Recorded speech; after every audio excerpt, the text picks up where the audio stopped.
Open forum స్వాగతం. TRS అధ్యక్షులు కేసీఆర్ మన ముందు ఉన్నారు, ఆయనతో మాట్లాడదాం. కేసీఆర్ గారికి ప్రస్తుతం టీఆర్ఎస్ మజిలీ ఎక్కడ ఉంది, టీఆర్ఎస్ పరిస్థితి ఏ స్థితిలో ఉంది? టీఆర్ఎస్ ప్రారంభించింది కేవలం ఒక పర్పస్ కోసం అంటే ఒక సింగిల్ పాయింట్ ఎజెండా, తెలంగాణ రాష్ట్రం సాధించాలనేటువంటి దృక్పథంతో. ఆ దిశగా టీఆర్ఎస్ మంచి విజయాలు సాధించింది, జాతీయ స్థాయికి ఉద్యమాన్ని తీసుకెళ్లగలిగింది, జాతీయ స్థాయిలో అనేక పార్టీల మద్దతు కూడగట్టింది, చక్కగా తెలంగాణ భవన్ నిర్మించి ఒక శాశ్వతత్వాన్ని సంస్థకు ఆపాదింపజేసుకోగలిగింది. కానీ ఇవన్నీ మీరు చెప్తున్నారు, విమర్శకులు చెప్తున్నారు, మేధావులు కొంతమంది చెప్తూ ఉన్నారు. టీఆర్ఎస్ బలహీనపడింది, పార్టీ స్ట్రక్చర్ను కోల్పోయింది, ఉద్యమ రూపం నశించిపోయింది, పోరాడే తత్వం కూడా లేకుండా పోయింది, చాలా గతం కంటే బలహీన పడిపోయిందనే విమర్శ కొంతమంది చేస్తూ ఉన్నారు. టీఆర్ఎస్ బలం వాస్తవానికి తెలంగాణ ఉద్యమంలో ఉంటుందండి. ఈ తెలంగాణ ఉద్యమానికి వేదిక తెలంగాణ ప్రజల హృదయం అండి. టీఆర్ఎస్ బలహీనపడడం, బక్కబడడం, పలచబడడం అనేది ఉండదండి. కేవలం రాజకీయ కోణంలో, రాజకీయ దృక్పథంతో పరిశీలకులు చేసేటువంటి పరిశీలనలో మమ్మల్ని ఒక రాజకీయ పార్టీగా చూసేవాళ్ళు అనుకునే మాట తప్ప, మేము చాలా బలపడ్డం వాస్తవం. మన రాజీనామాల తర్వాత తెలంగాణలో చెలరేగుతున్నటువంటి పవనం చూస్తూ ఉంటే మేము వ్యూహాత్మక మౌనాన్ని పాటించామండి 2 సంవత్సరాలు. ఎందుకంటే కాంగ్రెస్ వాళ్ళు ఇక్కడ మమ్మల్ని వారు దాయాదుల్లాగా చూడడం మొదలుపెట్టారు. నేను మా వాళ్ళకి చెప్పాను, ఎందుకంటే వాళ్ళతో లేని పేజీ, ఢిల్లీలో వాతావరణం బాగుంది, చాలామంది నాయకులు మనకు మద్దతుగా వస్తూ ఉన్నారు, కాబట్టి మామూలుగా ఉండండి, ఒక మాదిరిగా ఉండండి అని చెప్పాను.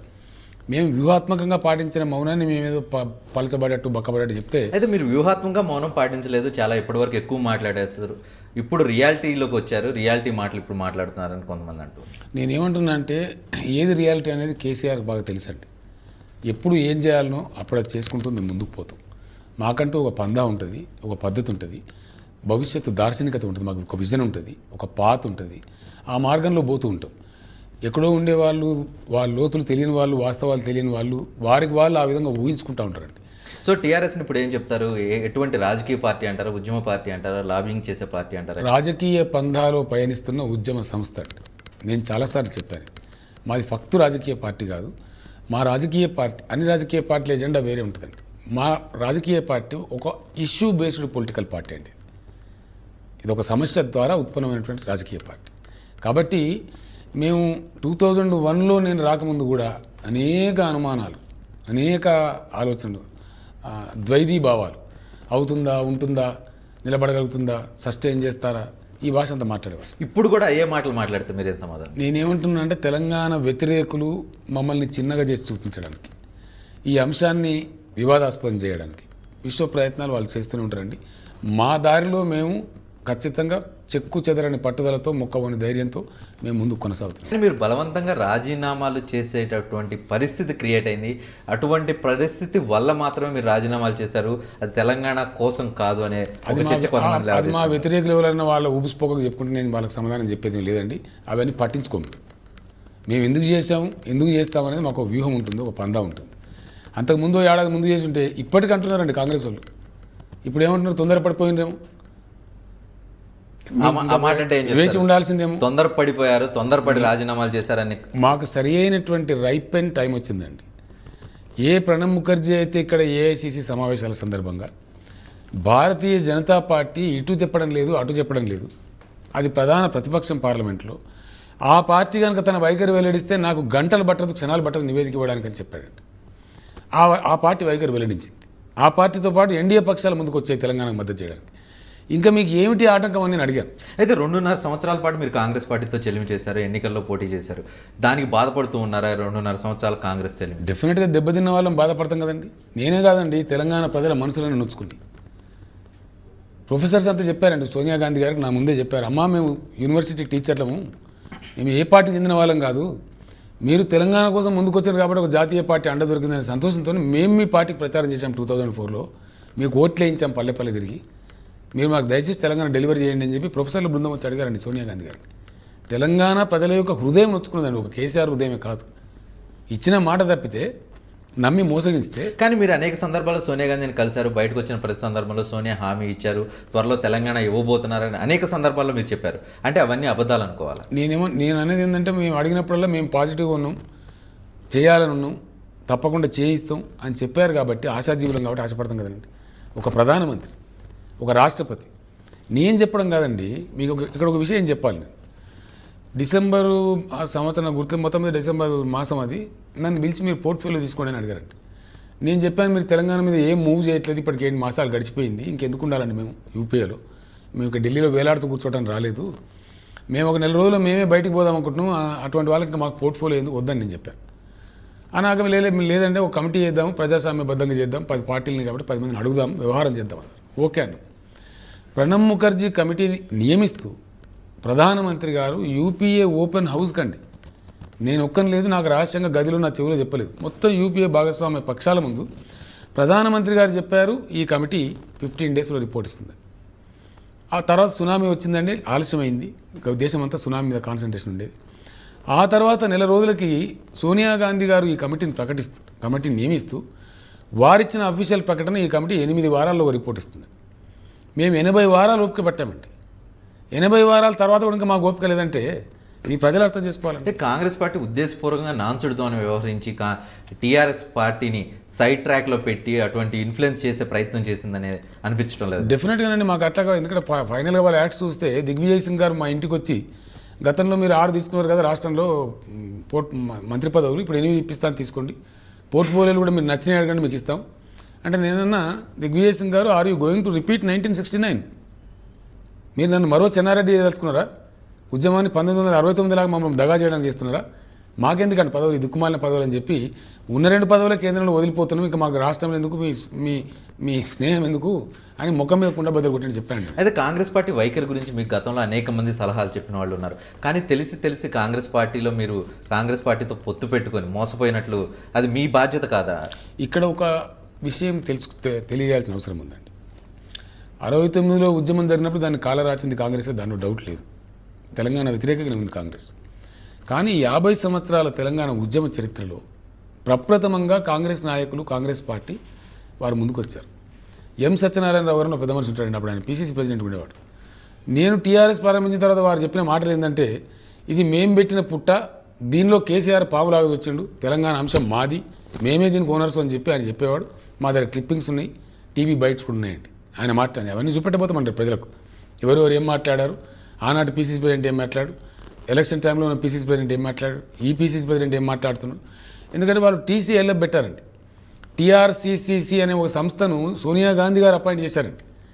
ముఖ్యమంత్రి రాజశేఖర రెడ్డి గారి నుంచి మొదలు పెడితే అసెంబ్లీ అభ్యర్థి, పార్లమెంట్ అభ్యర్థి, జీపులకు తెలంగాణ జెండాలు కట్టారు, తెలంగాణ మఠంలో హస్తం గుర్తు పెట్టారు, కాంగ్రెస్తోనే తెలంగాణ సాధ్యమని రాసిన గోడ మీద రాత్రులు ఇప్పటికీ ఉన్నాయి తెలంగాణలో.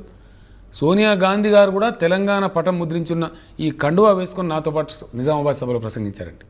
ఇవన్నీ వీటన్నిటిని చూసి కాంగ్రెస్ తన పాపం గడుపుకోవడానికి మనసు మార్చుకున్నదేమో, ఇంత ఓపెన్గా ముందుకు వస్తున్నారు కదా, ఇంత కమిట్మెంట్ ఇస్తున్నారు కదా, ఇంత ప్రజలకు ఎమోషనల్ ఇష్యూ మీద మాట ఇచ్చి తప్పుతారా అనే విశ్వాసంతో మేము నమ్మామండి. కానీ ఇంత విశ్వాసంతో మీరు నమ్మారు, కానీ ఎందుకని విశ్వాసఘాతం ఎందుకు జరిగింది?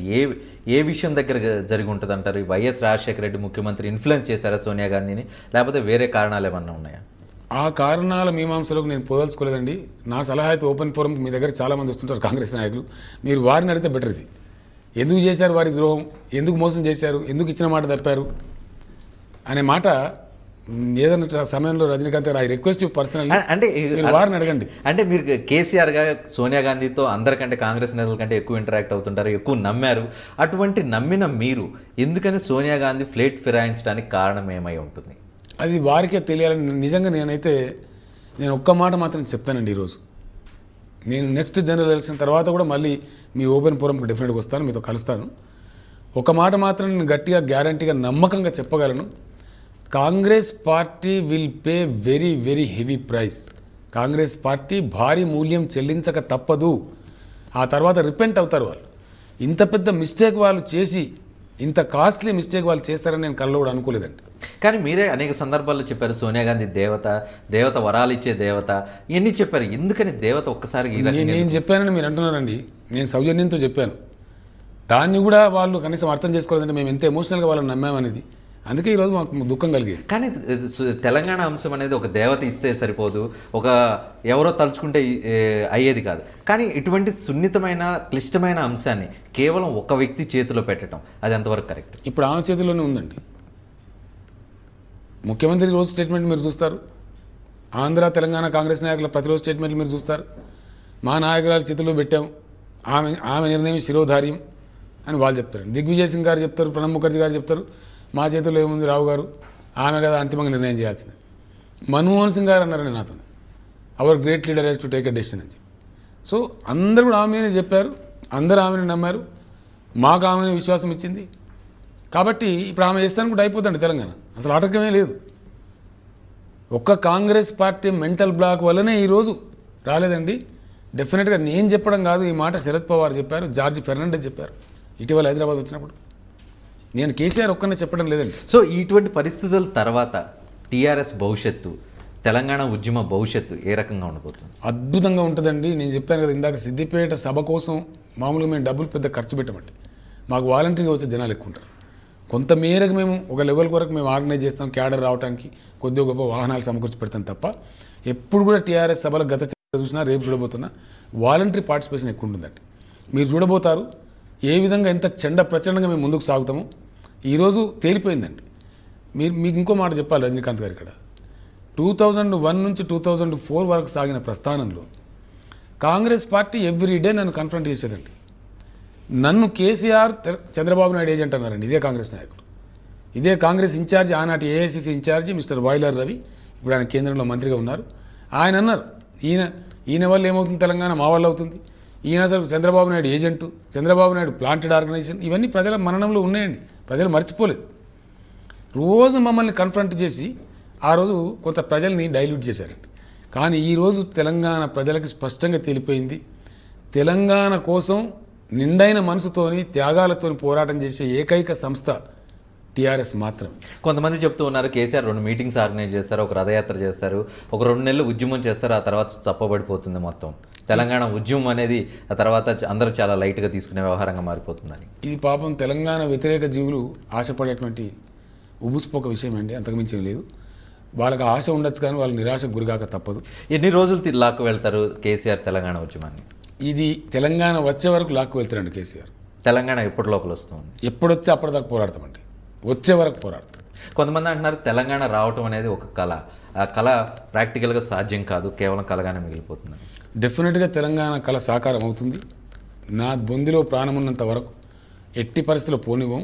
కానీ తెలంగాణ కళ సాకారం కావడానికి లాబింగ్ విఫలమైంది. గ్రౌండ్ లెవెల్లో రేపు మీరు ఉద్యమం చేస్తున్నారు, ఉద్యమం ఏ స్థితిలో ఎంతవరకు ప్రెజర్ తీసుకొస్తుందో చెప్పలేము. ఇటువంటి పరిస్థితుల్లో తెలంగాణ ఏ రకంగా వస్తుందని చెప్పి మీరు చెప్పగలుగుతారు? ఒక విషయం చెప్పాలి రజనీకాంత్ గారు ఇక్కడ స్పష్టంగా, ప్రజాస్వామ్యంలో అంతిమ నిర్ణేతలు ప్రజలు. ప్రజల నిర్ణయాన్ని శిరసావహించని పాలకులకు, అటువంటి మూర్ఖ పాలకులకు ప్రజలు బుద్ధి చెప్పారు. ప్రజా పోరాటాలు, ప్రజలు కావాలనుకునే అంశాలు చరిత్రలో ఎప్పుడు చూసినా నెగ్గినాయండి. ఇదే లాలూ ప్రసాద్ యాదవ్ గారు, నేటి రైల్వే మంత్రి, ఒకప్పటి బీహార్ ముఖ్యమంత్రి, ఆయన ఇట్టే మాట్లాడారండి, నా శరీరం 2 ముక్కలైతేనే జార్ఖండ్ రాష్ట్రం ఏర్పాటు కావాలా, నేను బతికుండగా జార్ఖండ్ రాదని 22 సంవత్సరాలు పోరాడండి జార్ఖండ్ కోసం. చివరికి ఇదే లాలూ ప్రసాద్ యాదవ్ బీహార్ శాసనసభలో తీర్మానం చేసి పంపించారండి ఢిల్లీకి, జార్ఖండ్ ఏర్పాటు చేయండి. ప్రజల ఒత్తిడి సరి అయిన పందాలో ఉంటే, ప్రజాగ్రహం సరి అయిన పందాలు పనిచేస్తే ఖచ్చితంగా ప్రజల ముందు ప్రజాస్వామ్యంలో మించిన శక్తి లేదు. కాబట్టి ప్రజల కోరిక మన్నించాల్సిందే, ప్రజలు జయించక తప్పరు. అంతిమ విజయం తెలంగాణ ప్రజలదే. ఇది కలగానే మిగలదు, కళ సాకారం చేసి తీరుతారు తెలంగాణ. అయితే ఉద్యమం కావచ్చు, ఆగ్రహం కావచ్చు, సరైన పందాలో వెళ్ళాలని మీరు అంటూ ఉన్నారు. కానీ సరైన పందాలో వెళ్ళే అవకాశం ఎంతవరకు కనిపిస్తుంది? ఇది పక్కదారులు పట్టే అవకాశాలు మీకేం కనిపించడం లేదు? పడితే దానికి బాధ్యత కాంగ్రెస్ పార్టీదండి.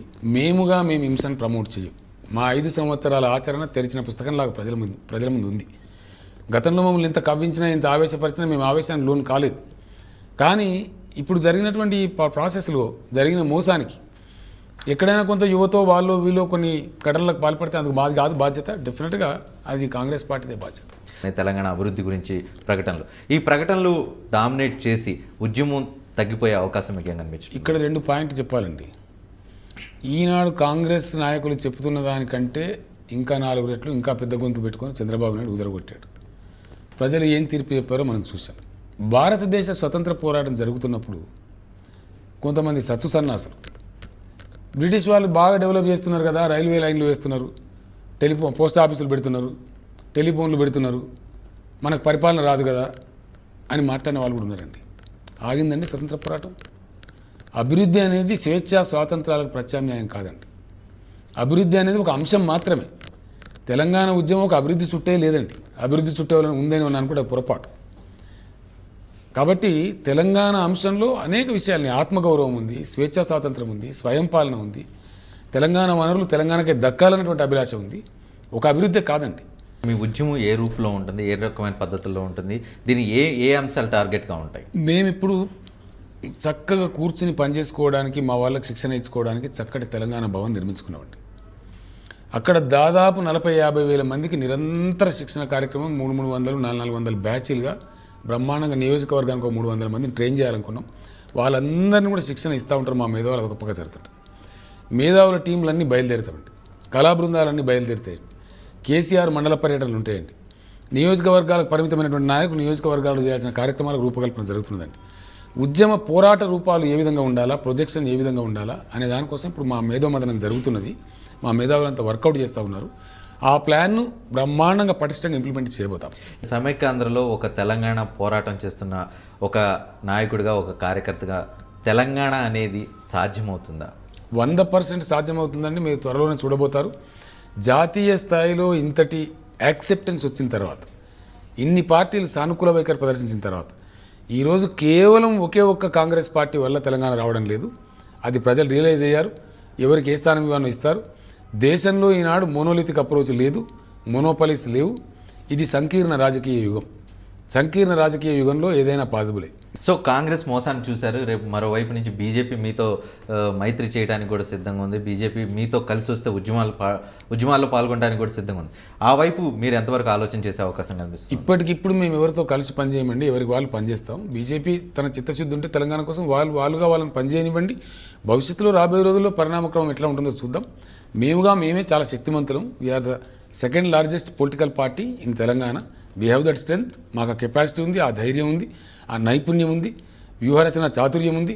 తప్పకుండా బలోపేతంగా ముందుకు పోతుంది తప్ప ఎక్కడ ఏమాత్రం కూడా తడబాటు ఉండదండి. Okay, thank you very much KCR గారు. తెలంగాణ ఉద్యమం ఏ రీతిలో మీరు ముందుకు తీసుకెళ్తారు, తెలంగాణ సాధన దిశగా ఇది ఏ రూపంలో ఉంటుందో భవిష్యత్తులో మనం చూద్దాం. థ్యాంక్ యూ వెరీ మచ్ మీరు స్టూడియోకి వచ్చి అభిప్రాయాలు తెలియజేసినందుకు. రేపటి ఓపెన్ ఫోరంలో తిరిగి కలుసుకుందాం. అప్పటివరకు చూస్తూనే ఉండండి TV9.